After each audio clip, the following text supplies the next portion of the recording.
2022년 7월 29일 금요일입니다.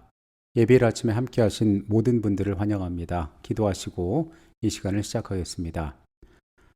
지난 한 주간 우리의 생애 가운데 함께 하신 아버지 하나님, 한 주일의 수고를 뒤로 하고 우리가 안식일을 맞을 수 있는 특권을 주시니 감사합니다.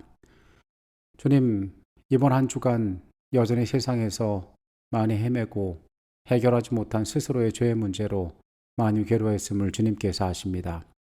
그 가운데 우리가 주를 바라보고 주 안에 살기 위하여 애썼음을 주여 기억하여 주시고, 우리로 하여금 지난 한 주간 맺힌 것이나 또 해결하지 못한 문제들이 있다면은 안식일의 시간이 오기 전에 다 풀 수 있도록 주님 역사하여 주시옵소서. 거룩한 주의 임재 가운데 우리가 오늘도 살아가기를 원하오니 하늘의 귀한 뜻 발견하게 하시고, 말씀 가운데 살아갈 힘과 길을 찾도록 이 시간 주님 우리와 함께하여 주시옵소서. 오늘은 지난 한 주간에 우리가 함께 나눈 말씀들을 되새기고자 합니다. 주께서 우리에게 주시고자 하시는 것들 하나도 놓치지 않고 마음속에 새길 수 있도록 이 시간 역사하여 주시옵소서. 거룩하신 예수 그리스도의 이름으로 기도합니다. 아멘. 우리는 지난 한 주 삶에 닥치는 극심한 시련들에 관하여 함께 말씀을 나눴습니다. 하나님께서는 선하고 의로우시며 우리를 사랑하시는 분이신데, 왜 그분의 백성으로 살아가는 우리에게 이 세상에서 세상 사람들과 동일한, 아니 때로는 어쩌면 그보다 더 심한 시련이 이르러 오는가에 대한 의문을 가질 수가 있습니다. 우리는 여러 믿음의 선조들의 삶을 돌아보았습니다. 처음 부르심을 입었던 아브라함, 음란한 여인을 아내로 맞았던 호세아, 그리고 고통과 고난의 상징과 같은 인물인 욥, 그리고 바울의 사역을 통하여 우리는 하나님을 믿는 사람들이 경험하는 삶의 고통이란 어떤 것인지에 대하여 살펴보았습니다. 처음 부르심을 입었던 아브라함은 하나님과 그의 관계에 있어서 근본을 뒤흔드는 시험을 받게 됩니다. 그를 향한 하나님의 언약은 그의 자손들과 뚜렷한 연관성이 있었습니다. 노년에 태어난 아들, 하나님의 약속으로 주어진 그 아들, 그래서 그분의 전능하심을 알게 되고 그 믿음 가운데 살아가던 그에게 그 아들을 제물로 바치라는 시험은 모든 것들을 송두리째 흔드는 것이었습니다. 설명할 수 없는 의심이 그의 마음 가운데 피어날 수 있었습니다. 그러나 하나님께서는 그렇게 가혹하거나 무계획적인 분이 아니셨습니다. 그 하나님께서는 이 시련의 과정을 통하여 아브라함을 새롭게 하기를 원하셨습니다. 그 과정 가운데 그에 대한 배려가 존재했습니다. 아브라함은 그 시험을 통하여서 인류를 위하여 기꺼이 독생자를 들이신 예수 그리스도를 통한 구원의 사랑에 대하여 알게 되었습니다. 이것은 단순히 그의 삶의 고통으로 주어진 것뿐이 아니라 배움의 학교에서의 여정으로서 하나님의 백성에게 허락되었던 하나님의 축복이었던 것입니다. 호세아 선지자는 독특한 부르심을 입습니다. 그는 고멜을 아내로 맞습니다. 그런데 이 여인이 도무지 그 혼인 관계에 성실하지 않았습니다. 자식을 낳았지만 그 아이가 내 아이인지 알 길이 없었습니다. 성실하지 않은 아내의 행동에도 불구하고 남편은 그녀를 끝까지 사랑하고 기회가 있을 때마다 그녀를 자신에게 다시 데려오기를 주저하지 않았습니다. 이 관계를 통하여 하나님께서는 이스라엘 백성과 그분과의 관계에 대하여 알게 하기를 원하셨습니다. 이스라엘이 어떠한 영적인 상태에 처해 있는지 그분은 알리기를 원하셨습니다. 영적으로 하나님을 떠난 것, 영적으로 음란한 상태에 있는 것이 이스라엘의 모습이었고, 호세아의 결혼 생활을 통하여서 하나님께서는 그 교훈을 백성 가운데 두기를 원하셨습니다. 하나님은 자비롭고 노하기를 더디하는 분이십니다. 성실하지 않은 그들을 위하여서 그 하나님께서 어떻게 인내하고 호세아처럼 다시 그 아내를 그의 품으로 데려오는지 하나님께서는 보여주셨습니다. 때로 시련은 우리의 믿음을 정결하게 만들고 이 과정 가운데에서 우리의 나아갈 길들을 발견하게 합니다. 호세아를 통한 가르침은 그 백성을 영적인 잠에서 깨우는 데 목적이 있었습니다. 욥은 동방에서 가장 큰 자였다고 성경은 말합니다.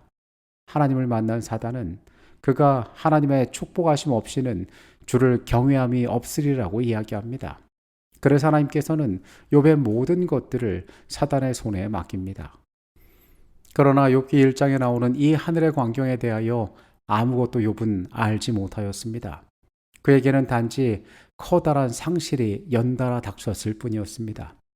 재산을 모두 잃고 가족을 모두 잃는 깊은 슬픔 가운데 욥은 빠지게 됩니다. 그러나 그가 이 모든 과정 가운데 범죄하지 아니하였으니 이는 그가 모시는 하나님이 어떤 분이신지 그가 알고 고백하였기 때문입니다. 그는 모든 것이 주께로 왔으니 주께서 가져가시는 것 또한 합당하다라고 이야기합니다. 전능하신 하나님께서 하시는 일은 자신의 삶의 유익과 손해와 관계되어서 그것이 선하고 악한 것에 달려있는 게 아니라 그 하나님이 어떠한 일을 하시든지 그분의 하시는 일은 옳고 선하다라고 고백합니다. 그래서 그는 어떤 처지와 형편 가운데 있든지 그 하나님께서는 찬양을 받으시기에 합당한 분이라고 이야기합니다. 고통 가운데 드리는 그의 예배가, 하나님을 향하여 바치는 그의 경배가 시련을 통과하고 있는 하나님의 백성들에게 얼마나 중요한 길인지를 우리에게 알려주고 있습니다.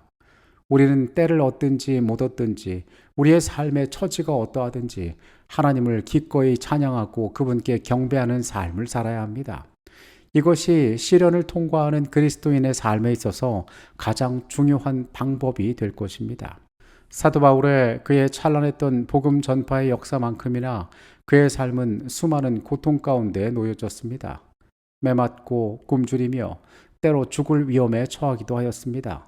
난파된 배에서 바닷 가운데 소망 없이 여러 날 살기도 하였고 인간적인 방법으로는 도저히 구원을 얻지 못할 만한 환경 가운데 처하기도 하였습니다. 그러나 그가 매맞고 옥에 갇힌 중에도 하나님의 이름을 부르고 기꺼이 찬송했던 일들을 우리는 성경 가운데 바라봅니다. 이 사도의 고된 여정 가운데 그의 삶을 끝까지 지탱해주고 그로 하여금 기쁨의 환희 가운데 살게 했던 것은 그가 붙잡은 소망 때문이었음을 우리는 알게 됩니다. 하나님께서는 당신의 백성들을 위로하십니다. 그들의 삶을 향하여 축복하십니다. 바울은 이 소망으로 위로받고 이 소망을 나누어 줄 줄 아는 자였습니다. 우리 역시 하나님께서 우리의 시련 가운데 우리를 건지시는 그분의 손길을 우리가 느끼고 우리의 그 경험의 노래를 통하여 세상에 하나님이 어떠한 분이신지를 나누고 사람들을 위로하게 되기를 바라십니다. 주께서 이 땅에 우리를 대리자로 부르시고 그 하나님의 아름다운 것들을 나누게 하신 것입니다. 이 땅에서 시련과 고통은 사람들에게 무거운 것으로만 느껴질 수 있지만 하나님께서 우리와 함께 하시고 이 과정 가운데 우리를 향한 하나님의 선한 뜻이 있다고 우리가 인정할 때에 우리는 전혀 다른 인생의 모습들을 살아갈 수 있습니다.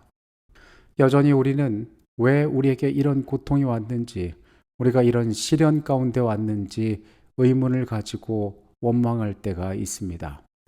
그러나 앞선 믿음의 선조들의 삶 가운데에서 하나님께서 왜 우리를 향하여 이러한 고난들을 허락하셨는가를 살펴볼 때에 우리는 우리의 생에 놓여진 이 고통들 앞에서 삶의 더 나은 방법들을 찾아가고 준비할 필요가 있습니다. 하나님은 우리를 사랑하시는 분이십니다. 그분께서는 이기적인 목적 때문에 인간의 삶을 악용할 만큼 그렇게 잔인한 분이 결코 아니십니다. 하나님께서는 우리를 사랑하시고 우리의 한계를 아시며 우리의 축복을 위하여 일하시는 분이십니다. 오늘도 우리는 고난의 학교에서 배워야 합니다. 그 고난의 학교에서 섭리를 배우고 구속을 배우고 더 나은 것들을 이해할 수 있습니다. 하나님이 누구신지 우리는 시련 가운데 더 잘 이해할 수 있습니다. 그리고 그 가운데서 우리는 더 귀한 것, 우리의 사명을 발견할 수 있습니다. 그래서 세상 앞에서 내가 아는 그분에 대하여 더 잘 설명하고 더 뚜렷하게 나눌 수 있게 되는 것입니다. 보조와 선지자 129, 130페이지에 있는 내용입니다. 하나님께서는 항상 고난의 풀무를 통해 당신의 백성들을 시험하셨다. 그리스도인 품성의 순금에서 찌꺼기가 제거되는 것은 풀무의 열기를 통해서이다. 예수님께서는 그 시험을 주목하신다. 그분께서는 그것이 당신의 사랑의 광채를 반사할 수 있도록 그리스도인 품성의 귀금속을 정련하기 위하여 필요되는 것이 무엇인지를 아신다. 하나님께서는 세밀하고 엄격한 시험으로서 당신의 종들을 훈련하신다. 그분께서는 당신의 사업을 발전시키는 데 사용할 수 있는 역량을 가진 어떤 사람들을 보시고 이들을 시련에 처하게 하신다. 그리하여 그분께서는 당신의 섭리 가운데서 그들의 품성을 시험하며 그들 자신들은 알지 못했던 결점과 약점들을 드러내는 위치로 그들을 이끄신다. 그분은 그들에게 그들 자신의 연약함을 보이시고 당신을 의지하도록 가르치신다. 이래하여 그분의 목적은 달성된다. 그들의 능력이 그들에게 주어진 큰 목적을 성취하기 위하여 그들은 교육과 연단과 훈련을 받으며 준비된다. 하나님께서 우리의 삶에 허락하신 이 시련들이 우리가 하나님의 학교에서 우리의 부족들을 발견하고 그것들을 해결하며 더 나은 존재로 준비되는 과정 가운데 있는 일이라는 사실입니다. 이러한 경험들을 축복으로 받아들일 때 우리의 그리스도인 생애는 전혀 다른 생애가 될 것입니다. 교회 증언 5권의 내용입니다. 만일 하나님의 섭리로 우리가 시련을 견디도록 부름을 받는다면 우리는 십자가를 지고 쓴 잔을 마시되 그것을 우리의 입술에 대주는 것은 아버지의 손임을 기억하자. 낮에는 물론이요 흑암 속에서도 그분을 신뢰하도록 하자. 우리는 그분께서 우리에게 유익이 되는 모든 것을 주실 것을 믿을 수 있지 않은가? 갈바리의 십자가로 우리에게 나타난 사랑을 기억할 때 고통의 밤에서라도 어찌 우리가 감사의 찬양으로 마음과 음성을 높이지 않을 수 있겠는가?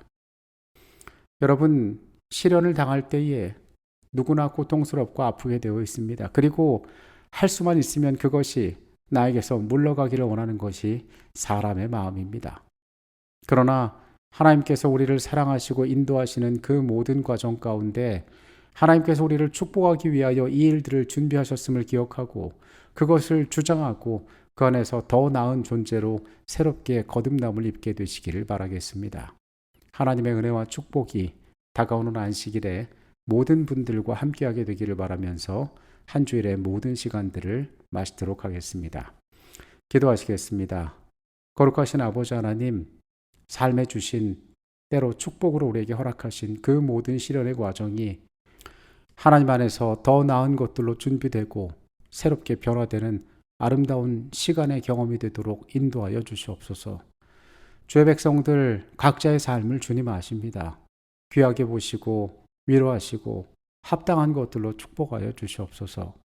은혜 안에 기뻐하고 주의 선한 뜻을 이 땅에 전할 수 있는 그런 삶으로 꼴지어 주시옵소서. 우리의 시간들 가운데 같이 하셨음에 감사드립니다. 예수 그리스도 이름으로 기도합니다. 아멘.